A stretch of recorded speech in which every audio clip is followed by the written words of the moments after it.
11월 29일 수요일입니다. 오늘 우리에게 주시는 하나님의 말씀은 히브리서 13장 7절에서 17절 말씀, 히브리서 13장 7절에서 17절 말씀입니다. 하나님의 말씀을 너희에게 일러주고 너희를 인도하던 자들을 생각하며 그들의 행실의 결말을 주의하여 보고 그들의 믿음을 본받으라. 예수 그리스도는 어제나 오늘이나 영원토록 동일하시니라.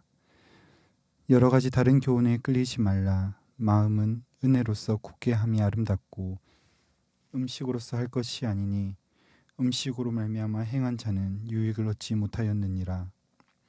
우리에게 제단이 있는데 장막에서 섬기는 자들은 그 제단에서 먹을 권한이 없나니 이는 죄를 위한 짐승의 피는 대제사장이 가지고 성소에 들어가고 그 육체는 영문 밖에서 불사름이라. 그러므로 예수도 자기 피로써 백성을 거룩하게 하려고 성문 밖에서 고난을 받으셨느니라. 그런즉 우리도 그의 치욕을 짊어지고 영문 밖으로 그에게 나아가자. 우리가 여기에는 영구한 도성이 없으므로 장차 올 것을 찾나니 그러므로 우리는 예수로 말미암아 항상 찬송의 제사를 하나님께 드리자. 이는 그 이름을 증언하는 입술의 열매니라.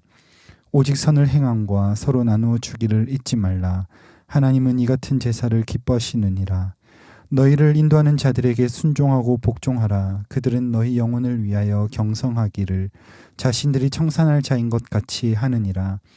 그들로 하여금 즐거움으로 이것을 하게 하고 근심으로 하게 하지 말라. 그렇지 않으면 너희에게 유익이 없느니라. 아멘. 히브리서의 마지막 13장에 들어서 히브리서의 기자는 그리스도를 믿는 성도의 신앙과 생활을 강조하고 있습니다. 어제 본문인 1절에서 6절은 형제의 사랑과 용기의 권면, 그리고 음행과 탐욕을 경계하라고 했다면 오늘 본문에서는 신앙을 사수할 것과 순종을 명령합니다. 7절에서는 신앙을 사수하는 방법으로 성도들에게 하나님의 말씀을 전달해 준 자들을 주의하여 보고 본받으라라고 말합니다. 그들은 과거에 신앙을 전수해 준 자들이었으나 여전히 그의 경건의 능력이 남아 인도하고 있듯이 잊지 말고 따라갈 것을 말합니다. 8절의 말씀은 믿음을 전수했던 자들을 따라가는 권면의 차원에서 그들에게 힘을 주셨던 예수께서는 여전히 변함없이 우리의 힘이 되신다라고 말하며 예수께서 과거나 오늘이나 동일하다라고 선언하고 있는 것입니다. 히브리서 기자는 9절에서 다른 교훈을 경계합니다. 이것은 어떤 이단적인 가르침이 될 수도 있지만 흔들리고 있는 상황과 환경 속에서 그들의 마음이 옳다고 따르는 배교의 길과 또 진리를 떠나는 그런 상황들입니다. 그렇게 쉽게 흔들릴 수밖에 없는 사람들의 모습이지만 마음을 굳게 하라라고 권면합니다. 마음을 굳게 하는 것은 믿음으로 하는 것, 그래서 정한 음식과 부정한 음식을 구별하는 율법의 행위가 아니다라고 강조하기 위해 음식으로 하지 않는다라고 말합니다. 그러면 무엇이 마음을 굳게 하는지 이어지는 10절에서 말씀하시는데 우리에게 제단이 있다라고 선언합니다.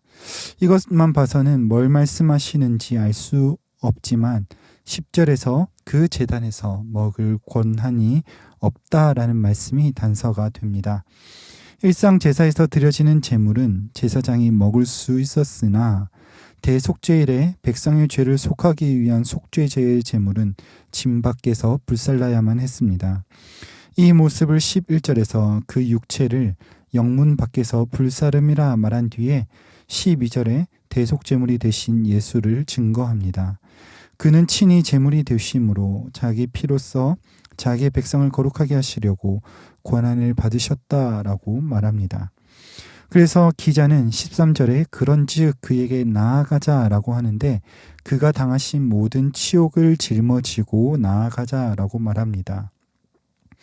그래서 이후에 나오는 14절로부터 17절은 예수에게로 나아가는 자들의 삶의 실체를 말합니다. 영원한 것이 이 땅에 없기 때문에 장차 올 영원한 것을 바라는 자들의 삶의 지침으로 하나님께 항상 찬송하는 삶을 살아갈 것과 하나님이 기뻐하시는 선을 행하는 것, 그리고 주께서 주신 계명과 질서를 따라 인도하는 자들에게 순종하고 복종하는 것이 삶의 지침으로 말씀합니다. 오늘 본문에서는 고난과 핍박 속에서도 성도들이 힘을 내어 걸어갈 수 있는 이유가 되며 방법이 될 뿐만 아니라 결과가 되시는 예수님을 소개하고 있습니다. 그 예수님 때문에 어떻게 살아가야 하는 삶의 실제까지도 제시하고 있는 것입니다. 이 말씀이 오늘 우리에게 주시는 교훈이 무엇입니까? 어제나 오늘이나 동일하신 예수께서 우리의 삶의 이유가 되시며 목적지가 되심을 알려주십니다. 예수님은 자기의 백성을 자기의 피로 거룩하게 하시는 분이시다라고 말씀합니다. 그렇기 때문에 이 땅에 있는 상황과 환경 가운데 마음이 흔들리는 것이 아니라 예수께로 나아가도록 우리를 인도하시는 분이 되심을 알려줍니다. 자기 피로 자기 백성을 거룩하신 분 예수님께서는 저와 여러분을 자기의 백성으로 삼으시고 우리를 위하여 고난받으셨습니다. 그래서 우리가 노래해야 하는 이유와 우리의 삶의 모든 목적의 결과가 예수님이 되어야 하는 것입니다. 어떤 순간에는 노래하고 어떤 순간에는 절망하는 일희일비하는 삶이 아니라 정말 우리를 자기의 백성으로 삼으신 성도의 이름을 가지고 이 세상을 노래하며 걸어갈 수 있는 이유, 그 이유가 예수님이 되심을 우리는 항상 고백해야 합니다. 그래서 같은 선상에서 야고보 사도는 어려움 가운데 있다면 힘이 되신 하나님께 기도하라라고 권면하며 즐거움 중에 있는 자는 찬송하라라고 말합니다. 오늘 성도님들의 삶에 어떤 일들이 기다리고 있는지 모르겠습니다. 어제와 다른 급박한 상황에 있을 수도 있을 것입니다. 그러나 확실하게 말씀을 통해서 신뢰하는 한 가지는 예수님께서는 변함없이 동일하시며 그가 자기의 피로 자기 백성을 사신 우리를 인도하신다는 것입니다.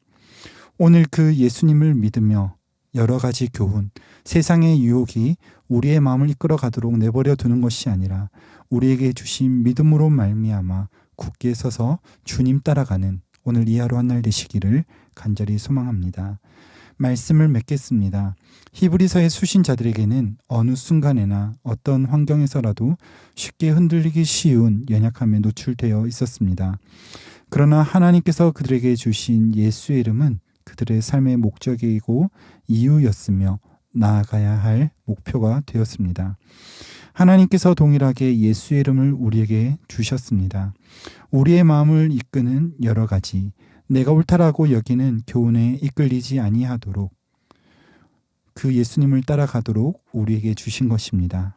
그래서 오늘 이 하루 한 날 살아갈 때 우리를 예수께로 인도한 믿음의 선배들의 모습을 따라갈 뿐만이 아니라 우리를 위하여 그 육체가 영문 밖에서 불사름이 되시며 우리를 위하여 치욕과 고난을 당하신, 그래서 그 피로 우리를 자기 백성이라고 부르신 그 주님 따라가는 오늘 이 하루 한 날 되시기를 간절히 소망합니다.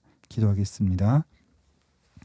거룩하신 주님, 우리가 보고 따라가야 할 유일한 이름 예수 그리스도를 우리에게 주시니 은혜를 감사드립니다.